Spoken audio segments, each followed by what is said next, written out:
And then gotta bring back up my script. Okay. Hello and good morning, everyone. Welcome to the Transformational Play, How TTRPGs Create High-Impact Learning webinar with Marianne Cullinan and Garrett Monroe, the co-directors of TabletopEDU.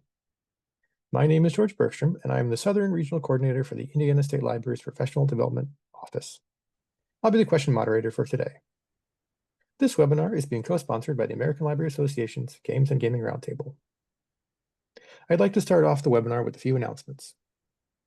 To register for other webinars or other trainings available from the Professional Development Office, please see the Indiana State Library's events calendar, which can be found on our website at www.in.gov/library.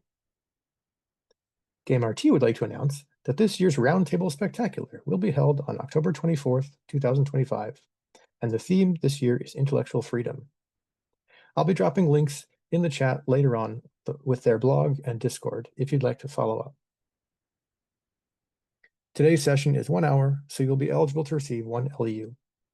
If you're watching the archived recording of this webinar, the instructions on how to obtain your LEU are available in the video's description on YouTube. Or you can find the instructions on the Indiana State Library's continuing education site under the LEU policies. I'll now turn the presentation over to Marianne and Garrett. Good morning. Hi, I'm Marianne Cullinan. I'm Garrett Monroe. Good to be here. And we are the co-directors of TabletopEDU. And we're here today to talk to you about role-playing games and how they can be used to foster teaching and learning, and how they can help you in your libraries. So hail and well met. I'm a teacher. I would be sad if I did anything other than explain what the lesson's going to be about today. Before I do that, I'll just back up and say I am a middle school teacher in New Hampshire. I have a PhD in education, and my thesis is about using role-playing games with non-traditional student learners and ESY, which is the extended school year. And this is my colleague, Garrett, who can introduce himself a little more. Sure. My name's Garrett, and I'm also an educator. I've been working for around the last 15 years in education and instructional design, and I spent around 7 years at international education in China and Hong Kong, and about the last 8 years in higher ed here back stateside. Um, And yeah, Marianne and I started Tabletop EDU as a nonprofit a few years ago with a shared passion and fascination, really, with how transformational and powerful tabletop RPGs can be in educational environments. And so, um, yeah, we started it just seeing there was another group doing exactly this. And so we're very happy to be here, and I'm excited to talk more about what we have today. And we love libraries and librarians. And so we're going to be talking about how TTRPGs can be used for learning and teaching, but also in a library context. So we're going to start out with the basics. What is a TTRPG? What kind of skills do they support? What is some of our foundational research? And then we're going to move on to the next part. Yeah. So after we talk about that, we're going to get into some of our original research and the mission of Tabletop EDU. And then we're going to wrap up with a discussion of what we've seen libraries do really well, and what else they might do, and how that supports teaching and learning more generally. I will tell you, I have survived teaching during COVID, and so I spent a lot of time talking to a blank screen. It is like soul sucking. So please do use the chat. We would love to answer questions and have this be more of a conversation than just sages on the stage. Yeah, and if you want, tell us, like, do you game? Do you play TTRPGs? Drop in the chat box. Like, why are you here today? Yeah, we want just share a Yeah. little. So the first thing I'm going to say is, so what is a tabletop role-playing game, right? So here's a definition. It's a collaborative storytelling game where players create characters and together with a game master embark on adventures within a fictional world, and dice rolls are often used to determine the successes or failures of actions. I see that one of the people is saying that your TTRPG program starts today. That's rad as heck. I'm so excited for you. You're going to love it. So you probably, even if you are not a gamer, you probably are familiar with Dungeons and Dragons. And maybe it's through the movie that came out recently. Maybe it's through playing it yourself. Maybe it's through some of the books that are really cool. And certainly Stranger Things has had a very big impact. But in case you're not really sure, so D&D is sort of the, 800-pound dragon in the room, but there's lots and lots and lots of role-playing games. You might have popped in when we were talking about Kids on Bikes or Monster of the Week. But D&D is the one that typically gets people through the door. So on the left here, you'll see that people get to choose a character, and the character can be as similar or dissimilar to them as they wish. And they get to choose their stats, they choose sort of what they're wearing, what they look like, and then they have that character in a fictional adventure. Most TTRPGs use dice of some kind, so I have a variety of non-D6 dice here for you to look at. That's part of the fun. Everybody likes shiny math rocks. Teenagers love shiny math rocks. And so typically when we play a role-playing game, people are sitting around a table and each person is their own character. So like we've got a wizard and a rogue and a barbarian here at the table, and this guy in the hat maybe is representing the game master who plays all of the other parts. They play the narrator, they play the bit characters, they play the land, sort of all the things that need to happen to continue forward, and everyone else plays the main characters of the story. So So, that's what's happening, but what are they actually doing when they play, Garrett? yeah, there's a ton going on. And so we might talk about it as a lot of people talk about it as shared collaborative storytelling. But it involves a lot of other skills as well, such as creative thinking, critical thinking, teamwork, leadership, planning, a lot of math and spatial thinking. There's reading and research. A lot of the game a lot of the experience of playing a TTRPGs actually happens in between these live sessions. So what happens in TTRPGs is actually a really fascinating cultural phenomenon if you think about it, especially in 2025, where it's one of the few things where people actually get together face to face for hours at a time in a really intense experience. And then they'll do that periodically, maybe once a week, once every 2 weeks, maybe even once a month. And there's very few other places in modern society where this happens. It's having a moment culturally, especially with the youth. It's more and more popular. And more kids have heard of it and they want to do it. So it's a fantastic opportunity to invite them into this really robust, dynamic space for them to exercise all these skills, which we understand are transferable skills. And so they're doing all these kind of different. They're invited to practice all these different skills. And so a lot of our work at Tabletop EDU is thinking, how might we better foster some of these skills to be practiced? How can we target some of these skills if we're working in a particular content area with intentional design? And how do we kind of help students make the connections by maybe slight design adjustments or facilitation adjustments? So in we have sort of two rails that are parallel in the mission that Garrett and I are doing. And so one of them is more of a school focus, and how can we use TTRPGs in school? How can we create them so that they will do learning? And then the sort of parallel rail is how can people like librarians and camp counselors or families also teach important skills, sort of, but without that extra burden of having to have specific content.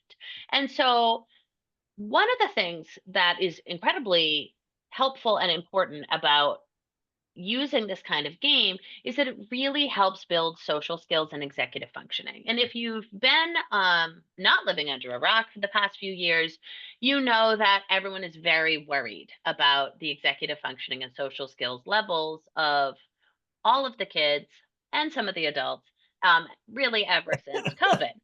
And so some of the things that just any kind of play of a role playing game does is the first thing is it teaches you materials management, right? You have to know where your stuff is.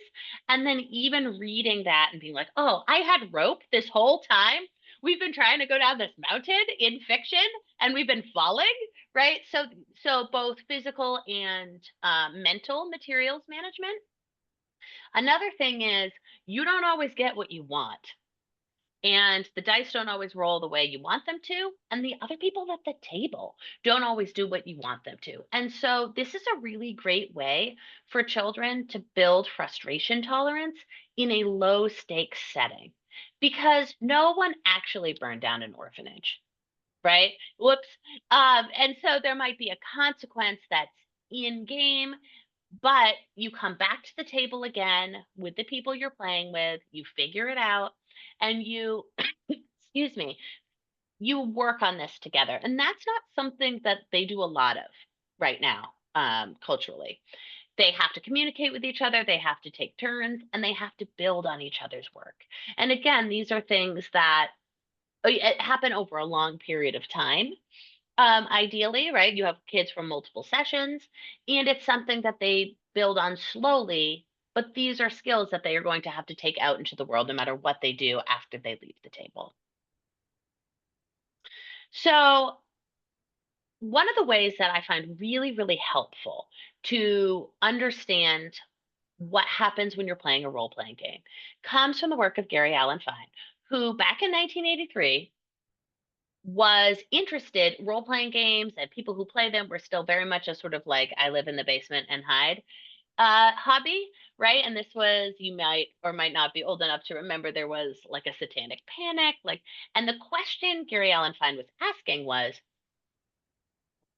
some people are saying that people who play role playing games cannot distinguish reality. Is that true? And so what do I do? And he's a sociologist. He's not a role player as far as I know. And but he works on micro societies and what are the rules within those. And so to make a long story short, he found that actually people who are playing a role playing game are thinking in three distinct ways at once. So the first one is the one that we're all in all the time, right? In our kind of meat space ourselves. Like, do I need to go to the bathroom? Am I hungry? Is that cute girl across the table looking at me? Right? Like, where are my dice? That's player as self. And then player as strategist is, how do I win? How do I position myself to win this game? And in this case, winning could be getting the mission objective done. It could be telling a great story. But when you play a game, you're trying to win the game. And this is true of like soccer, right? This is true of chess. You're yourself, but you're your strategist. And this is why if you're like the goalie on a soccer team, even if you have to pee, you don't just leave in the middle of the game because you're also trying to strategize. So you're thinking in two frames at once. But role playing games also have a third layer where you're a fictional character. And often the things that are happening in game that you know as a strategist would be helpful are not things the fictional character would do, or are not things that the dice allow to have happen. So we get a lot of people hearing what's happening in a room that their character's not in. So as a player, they're like, I know what's happening, but my character doesn't, or vice versa. And so there's bleed between them. You might have your fictional character be very brave and foolhardy, but you are somebody who is very thoughtful and shy, right? Or vice versa.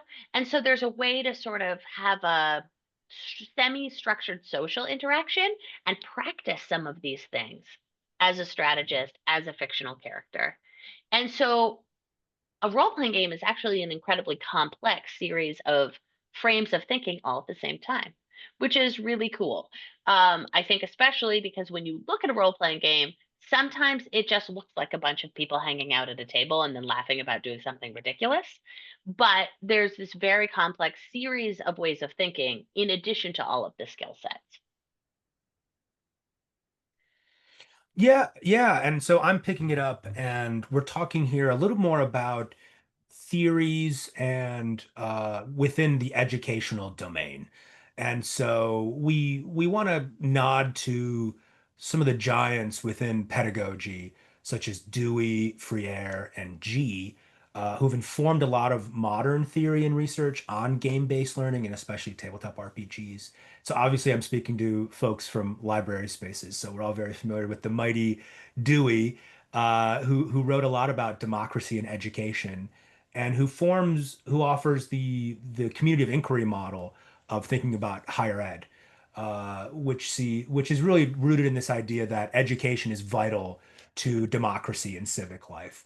And one of the big take homes from Dewey's thinking about teaching and learning is the power of experiential and community-based teaching and learning, that we shouldn't have kids sequestered away to institutions effectively and removed from society, but rather to be a great education would be to be involved in community and doing actual work based in the community democracy.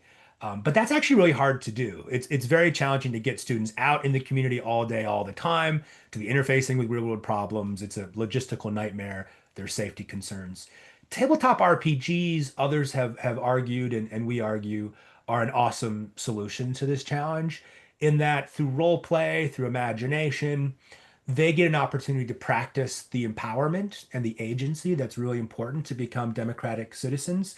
But it also gives us the opportunity to have them role play scenarios and simulate scenarios in a way that's much more visceral and real and mirrors experiential learning in a better way than direct instruction or talking theoretically about something from a textbook. And so we think Dewey would be a big fan of TTRPGs. Freire talked a lot about pedagogy of the oppressed, and how essentially great education should be more learner-led, which many of us agree with in progressive pedagogy circles. TTRPGs are another awesome expression of this progressive movement in education. It gives students a lot of power, and that's why it works, is it gives students agency to create characters, to be a part of that storytelling process, and to shape aspects and direction of some of their learning within this concerted community. And G is maybe somebody less well known than the earlier two. He's a living researcher and linguist at the Arizona State University, who writes about literacy, and he wrote a killer book, which I reference all the time. What video games have to teach us about learning and literacy. Awesome read if you're into games and learning. Um, and so a lot of the work in our book is informed by a lot of his work on research on video games and learning and literacy. And so we argue that tabletop RPGs are actually an awesome gateway, more than just a gateway drug, but almost like steroids, to use a gross metaphor, for inviting students into becoming bookworms. And not just in inviting a love of learning, but also in becoming very good at understanding information literacy, about navigating complexity, and inviting them to become creators of information as well. So we see tabletop RPGs in teaching and learning as a continuation of this march in progressive um, pedagogy. And I think one of the really important things to sort of add on to this is there is a growing body of evidence that the kinds of things that happen in a role play setting, especially if there's some sort of heightened emotion in it, right? If you're in the fiction and really feeling it, they are transferable. So these are the kinds of things where you have some of these experiences and then sort of emotionally feel like you've had that experience, even if it's a role play, right? Which is why you're like crying at a sad movie or like laughing because you're having an emotional connection to something that's not real. But this, even more so because students are building it together and they're really part of it. So some of this practice, even if I'm a knight who's saving a princess, right? I'm not going to do that in real life. in all likelihood, but some of the ways of thinking and some of the experience that I've had can transfer into when I'm talking to my teacher at school. So a lot of the work from Dewey has informed more modern theory and frameworks that we use in our book that we released. We ran a very successful Kickstarter last fall, and we released essentially a textbook on how to use tabletop RPGs for teaching and learning. And one of the major theories that underlined some of our work is called transformational play. And this is from Sasha Barab, who was one of G's PhD students. And he published this model, which came out of studying video games and learning. And he looked at this model of how games can transform learners and also transform the content itself. So it sort of has this dynamic relationship. And so there's sort of three components which revolve around identity. It's something that our schooling systems don't do a great job at playing and interacting with students' identity, and yet it's such a powerful lever for engaging students. Um, and so content is also really powerful, and how we shape and offer content in a way that's accessible, and the context in which players have agency and learners are interacting with things in a way that where there's consequences, so their actions really matter.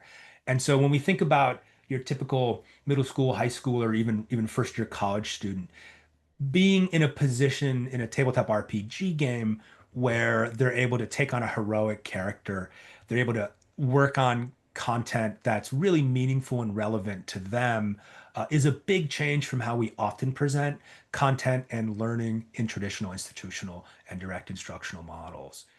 And we can go on to the next slide.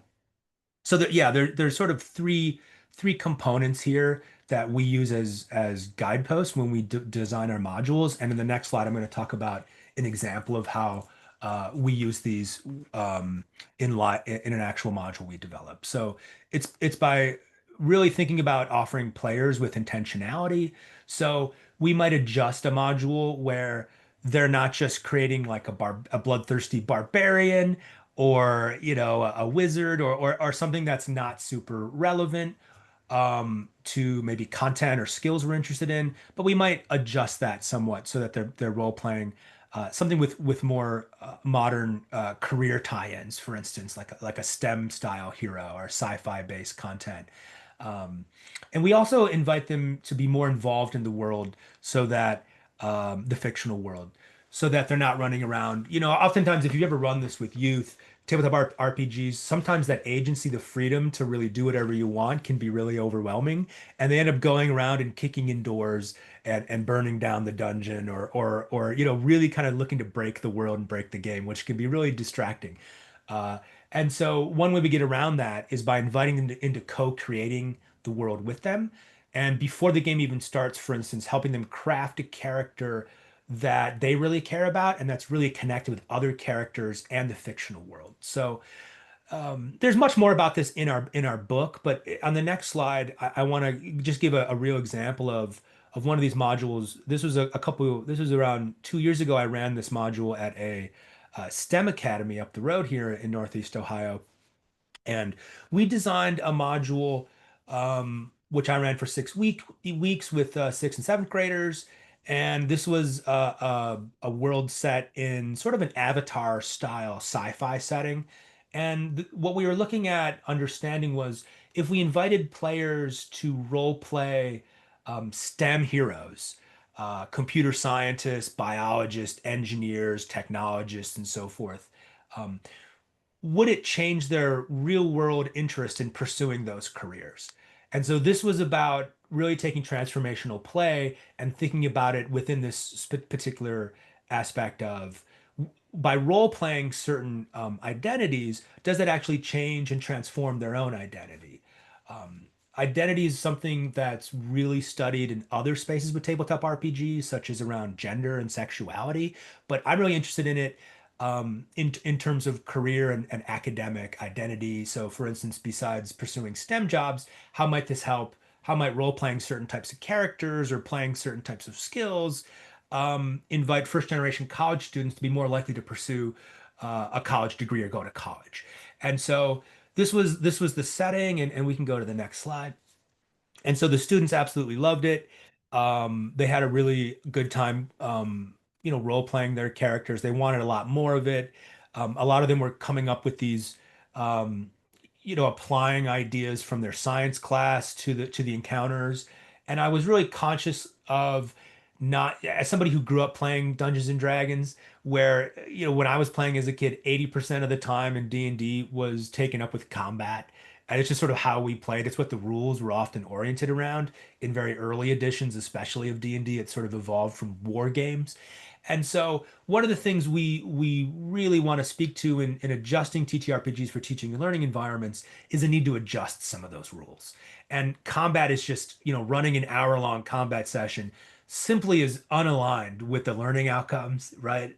And also just not practical in a more narrow 40-minute session that I had with these students. So we redesign encounters which are more based around what we call skill encounters, where I'll present a problem, students can come up with responses using their character sheet, and they can make a series of, so there's two approaches. There's one is they can make a series of skill checks to try to solve that and then narrate, you got a 20 on this particular skill, which is a very good result. How do you go about fixing the surge on that electrical system? And they might say, oh, I go and grab my tools and I go and open the panel and I troubleshoot, right? Or we could help them get there. The other way is actually assigning work through the shared fiction that is the skill we're trying to teach. And so they might actually go, for teaching computer science, they might actually go and do some coding, or they might actually go and do some math problems to complete this encounter. So those are sort of two different approaches of the real skills approach versus like a role play skill encounter. But generally, I avoid combat when we're in these more integrated, structured learning environments.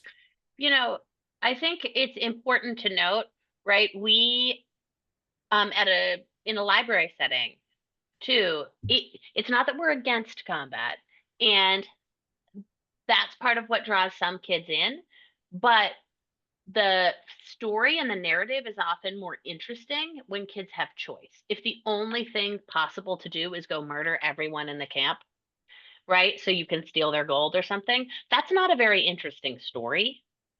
And it's not a story where we're learning a lot. And so these more complex kinds of challenges, maybe things that have an ethical or moral piece to it, or there's a time barrier, or we have a very specific non-combat kind of goal, are the kinds of things that are going to teach kids more than just, I'm going to swing my sword at stuff till it dies, right? And they have a lot of that kind of media um, online and in other kinds of settings, right? In movies, action movies, and things like that. So being responsible for your actions and having more complex kinds of problems is where that growth comes in. And so we're going to move a little bit into some of the, we've already kind of started talking about the research with Garrett's research with the STEM module. And some of the research that I have done is when we go back to, if you remember way back to a few minutes ago when we talked about Gary Allen Fine, right? There's the three frames. There's player as self, player as strategist, and player as fictional character. And when I published an article about this in the International Journal of Role Playing a couple years ago. And when I interviewed teachers from all over the world who were using role playing games in their classrooms, who had all sort of independently come up with it, they didn't talk to each other, they hadn't learned it in teaching school. Why did they choose to use this? And were there any connections across settings? And so what I ended up learning was when you add that fictional collaborative piece to a classroom, that's fun and we talk about that a lot. But what we've actually done is we've shifted what it means to win school. Because if we think about school, school's already kind of a crappy game. Anyway, it already has points. There's already rules, even if they're not always clear. And some kids play a lot, some kids choose not to play at all. And it's either competitive or it's solo. It really doesn't matter how successful the other kids in the class are to your own success. Or maybe it's even better for you if you're hyper competitive if they do badly. But in a role playing game, when you're all working together in a shared fictional setting, it shifts that idea of we're in competition or I don't care about you to we're all in this together. And this, because in a fictional setting, you are all in this together, right? You move forward in the fiction together. And so that actually ends up transferring over into the social relationships of the children outside of the TTRPG setting.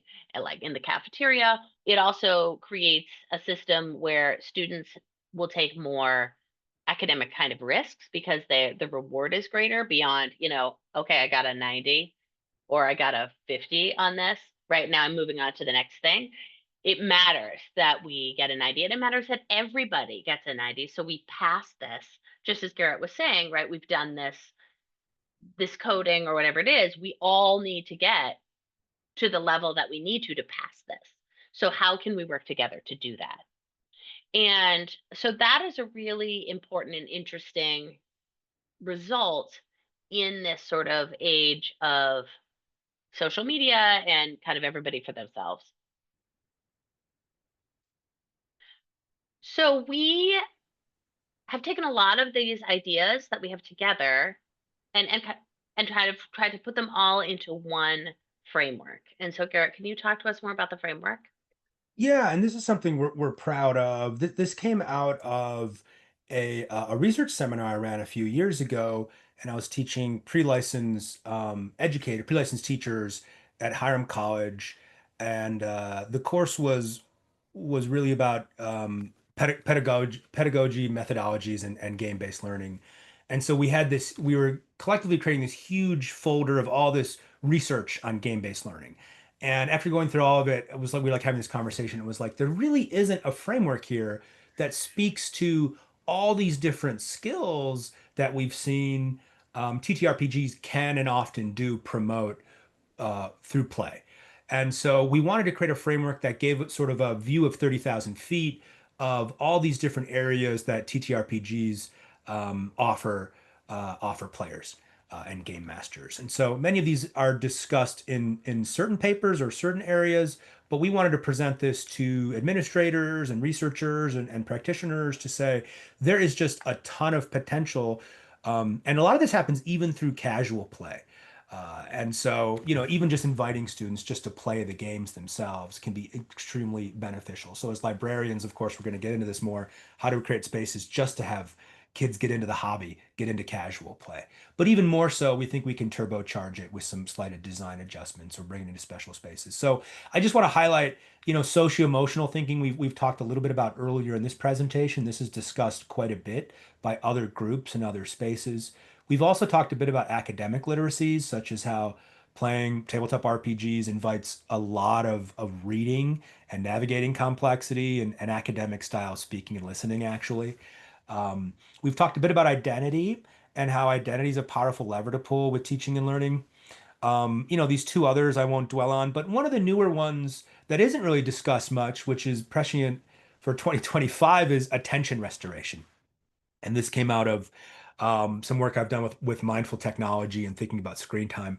And there's a theory that we use in the book to build this out called attention restoration theory, or ART, which came out of the 80s when people were really worried about the amount of TV kids were watching and how it was really messing up executive functioning and attention span.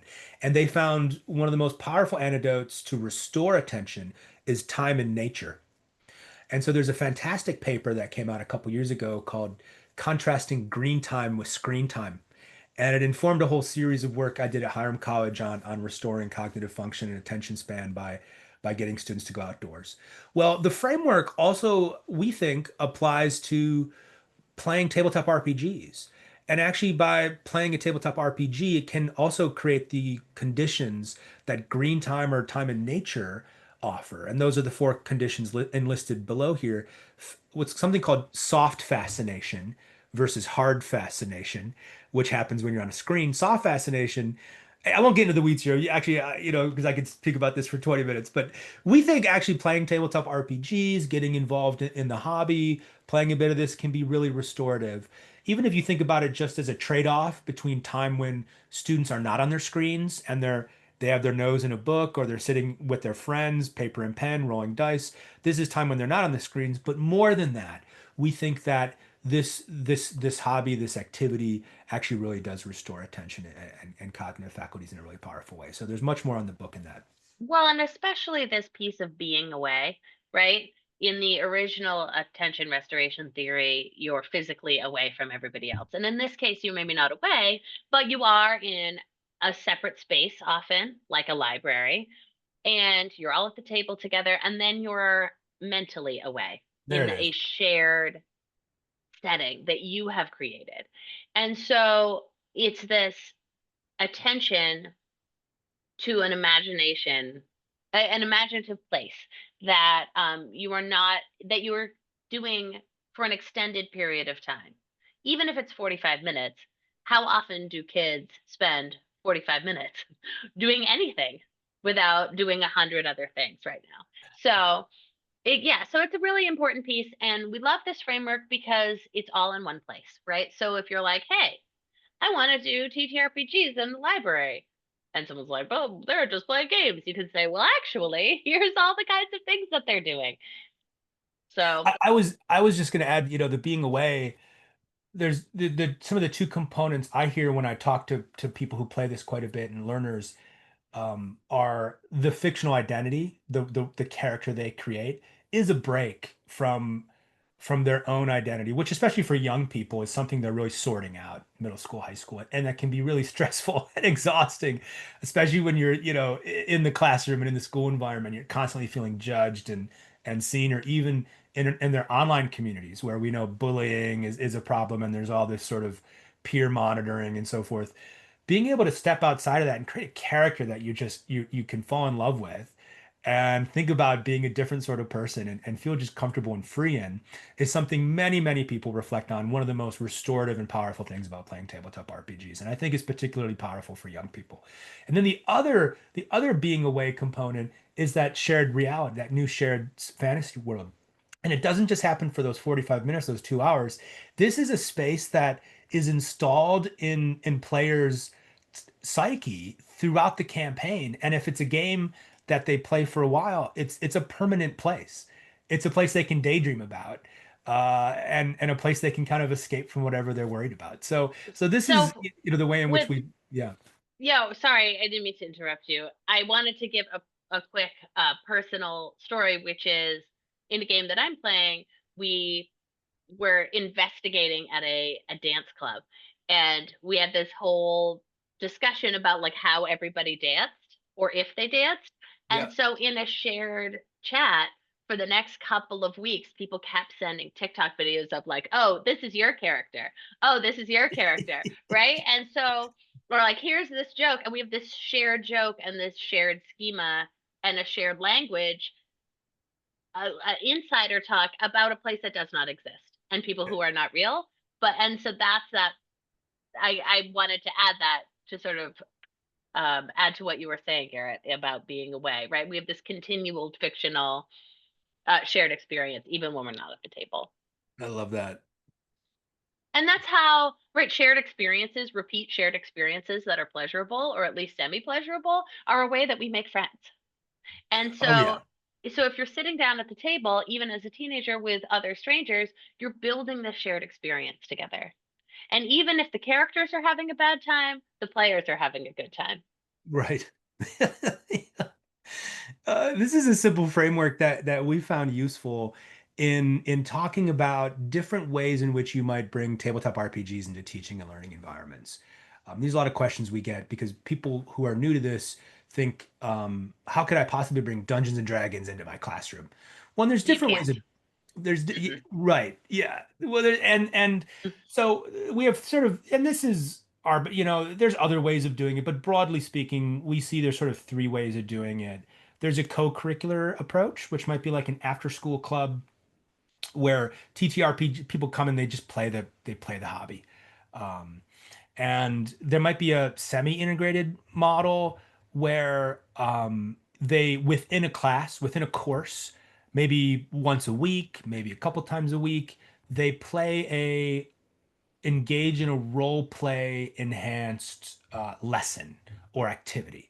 So this is not, Dungeons and Dragons 5th edition, but it is an experience where they're doing role play and where they're participating in co-storytelling and where we're using role play games to practice skills or engage with content. And so this is the way in which, a middle school teacher, high school teacher might bring it into a history course or an English language course or a mathematics course or what have you. Then there's more a fully integrated course, which is also a really rare bird, which is probably the rarest of these, which might be where you run a full course or a full learning experience in a TTRPG format, or most of it's in a TTRPG format. So I've done this with special topic courses in higher ed. We run a course right now. We're running a tabletop RPG enhanced course through our nonprofit for educators, which has a major TTRPG component in it where they're doing role play as part of that learning. It's really a blended model. There's live role play plus asynchronous learning. So Yeah, it's this sort of, semi-integrated is probably the most realistic for most school settings. And, we're assuming for a library setting, it would be primarily co-curricular. But they're all good. That's the whole thing. We don't want you to walk away from here thinking if I don't, right, you have a lot of things on your plate, and just getting it going is a great start. yeah, yeah. You don't need to bring the full, rule books in. Just getting students to do some role play and do some storytelling together. It's really simple and really powerful. I'm doing a brief tie-in here with a model that many people in higher ed are familiar with called high impact practices. And this is a model I've worked with for the last several years at Hiram College when working with faculty. And we're looking at overhauling our curriculum. And what I want to show is what I want to equip you if you're looking to begin championing a TTRPG program with frameworks that administrators might resonate with. And so high impact practices are evidence-based practices that we know are effective teaching and learning approaches. And we think it's clear that tabletop RPGs fit into this model really effectively. And then I'm going to offer a specific approach that addresses sort of assessment and evaluation with TTRPGs. So if we look at some of these components of high impact practices, such as time and effort investment, um, TTRPGs, if you're familiar with them, really speak to this in that it's something that they spend oftentimes a lot of time doing and thinking about, unlike a lot of traditional learning activities like worksheets.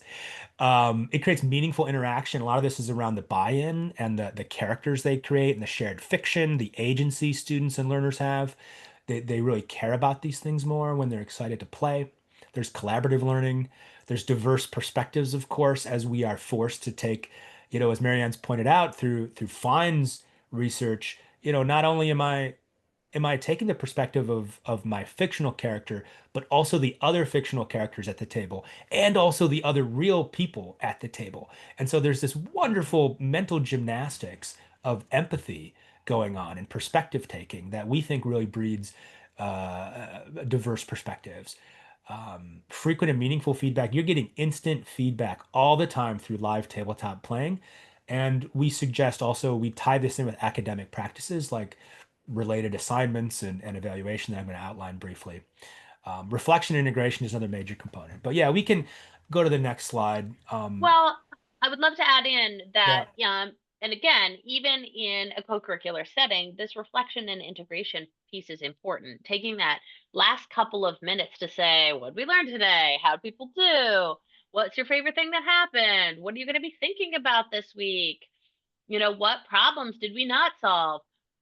Is a very easy way to get kids to reflect about the things that they've been doing, not just have the experience and move forward. Yeah, reflection is a major component of our model for integrating the tabletop RPGs into academic settings. It's one of the easiest ways to capture. So it's reflection plus e-portfolios. This is some of the magic chocolate and peanut butter recipe that we think makes tabletop RPGs work in learning environments. And so e-portfolios, Stanford had a big publication on this, and they call it e-port or portfolio work the 11th high impact practice. It's a really powerful approach. If you're not familiar with it, it's essentially giving students a website, and then over the course of time, students are completing assignments, say for instance on a project or through the life of a course that captures their learning and shows their growth over time. So this is really powerful, not just for us when thinking about assessing and evaluating what kind of learning is happening in a course or a program, but also for students themselves in developing an understanding of, hey, I am learning. Look at my work over time and how is my thinking and identity changing over time. So in higher ed, these might work within a course, but they could also work across a program or across 3, 4 years throughout their entire academic career there. And so in a tabletop RPG, it's an awesome tool to develop to capture, the initial creation of the character, the writing you assign as students do, research where they contribute to their backstory, their journaling, like what happened in session one. They're going to have assignments as they complete these sessions, right? Do research on how to solve this problem. The ship's computer broke. How do we go in and fix, XYZ, or how do we solve this math story problem fit within this larger fiction? And then by the end of it, you're going to have a beautiful page that, and by the way, this is social learning too. So students will have access to each other's e-portfolios. And we might have students go and visit and comment and interact with those, not asynchronously. So it creates this wonderful portfolio, not just for the student, but for the course. And so this is I think, again, some of the special sauce with running tabletop RPGs and teaching and learning environments. And just like with tabletop RPGs, when you invite students to play around with these technology skills, you'll find they're going to take off with it and they're going to do some self-expression and they're going to do things you never expected. So I had students, uploading audio recordings and uploading their art and just making it their own. And that's just really, really cool to see when they're working in these sorts of spaces. And I'm thinking that in a library setting, right, even if you're not going to go the whole e-portfolio route because that's not your focus, even if you had a bulletin board where people could put up their art and their character sheets or a timeline that explained the plot, right? It would sort of be both an advertisement for the group and a reflective piece. And I would be shocked if your groups don't start to create their own Discord channels or, their own little versions of e-portfolios. Um, you know, the first time kids walk in with fan art of their own characters is pretty magical. Yeah, this is very cool. And we just use Google Sites. That's probably the one that I would recommend. It's free. Students are familiar with the Google system and they can just wind up a Google site. So, another illustration, and I'm being mindful of time here. The other module I want to speak to briefly is one in our book. This is a screenshot from our book. I call it Red Rock Academy. This is one I rolled again with one of my first year seminars for pre-licensed teachers. And this was again playing with the idea of identity, and it was sort of, so the model is kind of like the Harry Potter setting. It's an academic academy. It's a magical school, and For I think kids who don't like real school, kids love magic school. Like yes, this, it's a trope for a reason, right? Everybody loves magic school. yeah. And one of the secrets of the magic school genre is they're very rarely in class. Right, They're right. always, out in the magic forest, getting in trouble with the headmaster And and getting going pets. saving the world. And so, so it is with Red Rock. And this is really set in Faerun, or I really wanted to put it in a D&D setting. So instead of forcing them to play a STEM character, I invite them to play any kind of traditional wizard, sorcerer, somebody though who's really interested in research. And so there's a lot of like researching arcane lore. So this was tied in with a information literacy course, with a research approach course. So the way so I've run a couple different modules through this setting. One of them was more focused on research methodologies where they kind of get lost in the library and they have to complete all these different, they have to interact with all these old sources and they have to kind of navigate this way of doing different types of research. Um, Another one I've done is more kind of like for after school programs where it's more about helping first generation college students imagine going to college for the first time and getting comfortable with the idea of being a heroic academic character, being away from home, how to navigate higher ed, like what are the skills there? And so one of the systems we use is borrowed from Wizards of the Coast Strixhaven, if you're familiar with that. And so they have a relationship tool where they develop relationships with like staff and faculty and other students. And we want to really illustrate how powerful and important that is for success in college. That you need to be proactive in building relationships and you need to work on these things. And that's just as important as showing up to class and so forth. So it's just a way of, and then we tie it in with, other adventuring and so forth, right? But so this is another setting that's in the book, and we just want to illustrate there's different ways of doing this. That might be, again, that's probably not suitable for a course, but an after school program or a home game or like a library program where, hey, there's like co-curricular academic adjacent skills and identities and mindsets being practiced. And again, we're moving away from combat-based encounters and towards more skill encounters, but they're still really fun.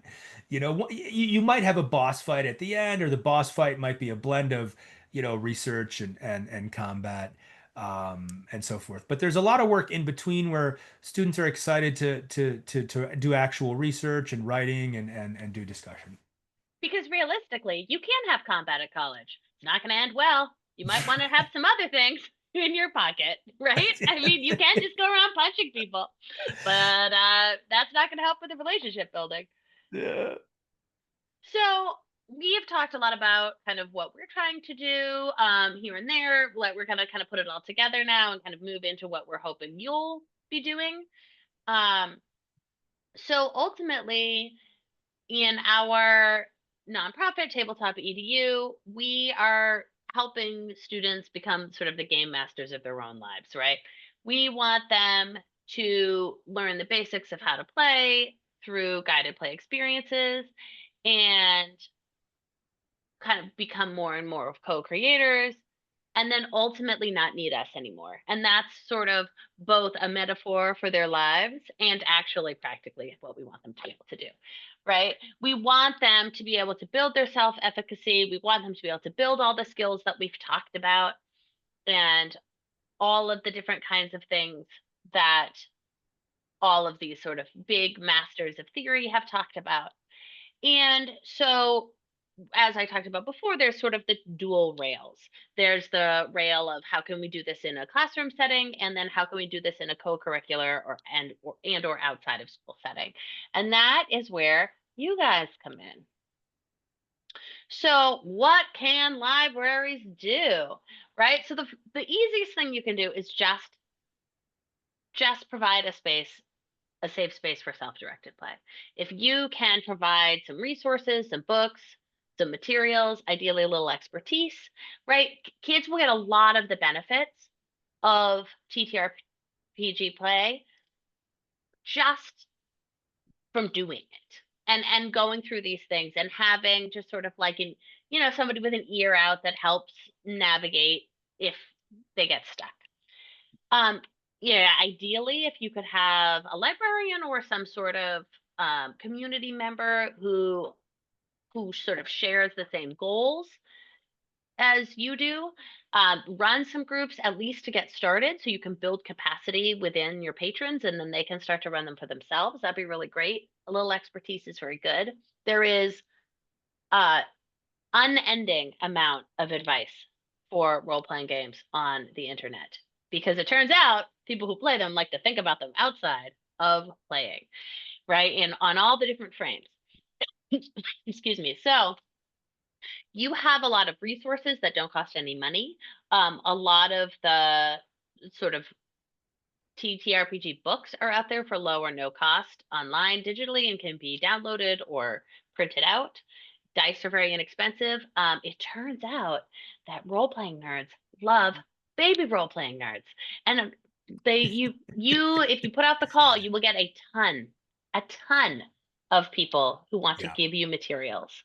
So I would really think about like what are your goals in building your TTRPG program, right? Is it just to get kids through the door and keep them there?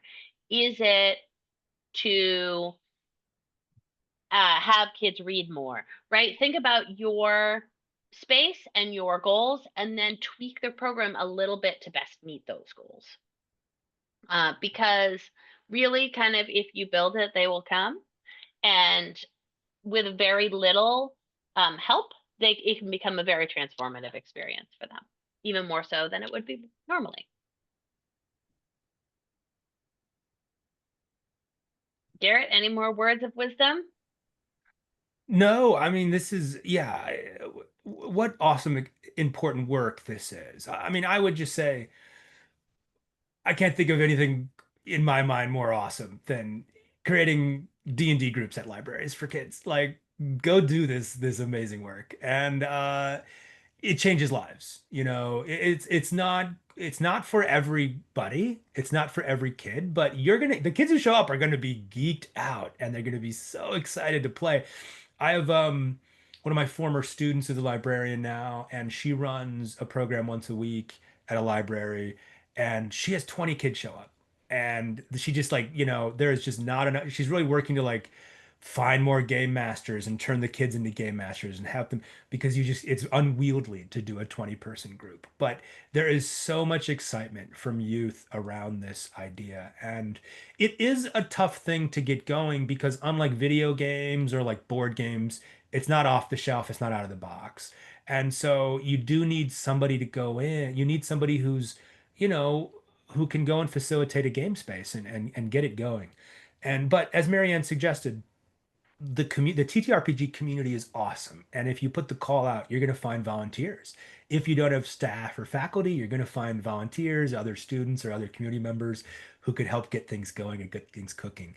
And reach out to us. We'd love to hook you guys Yes. up with some resources. We have 700 people on our Discord. We have 3,000 people on our email list. Like, if you're interested, we'd love to connect more. Right. We know in a role-playing game that we go out as a party because it's dangerous to go alone. So we want you to think of us as part of your party. I put my email in the chat. It's Marianne at tabletop.edu.org, or I'm Calliope on Discord or Blue Sky, and Garrett's putting his stuff in there too. And so, yes, and we're at tabletop.edu.org. And what we want is for kids to become game masters of their own lives, and we're super excited to partner with you. So whatever we can do to help, we want to. This is your call to action, travelers. Yeah, this has been great. I want to thank both of you. If anyone does have questions, go ahead and put those in the chat now. If you need to leave, we understand. It is at about the hour, so I will gather all the resources and include them when I send out the recording link. But yes, if you have a few minutes to stick around and have questions, we'd love to answer those now. I want to thank everyone. I did at the end drop in the link to our next What's Up Wednesday, More Than Alt Text, Game Design for Accessibility. That'll be on September 24th. As Marianne and Garrett were talking about free stuff, remind everyone that International Games Month is November every year. And we do have 24 sponsors at this point giving away a crap ton of stuff. So go ahead and register your library. We'd love to have you. And I am not seeing questions, but we will kind of hang out for another couple minutes. Thanks everyone for attending and happy gaming. Thank you.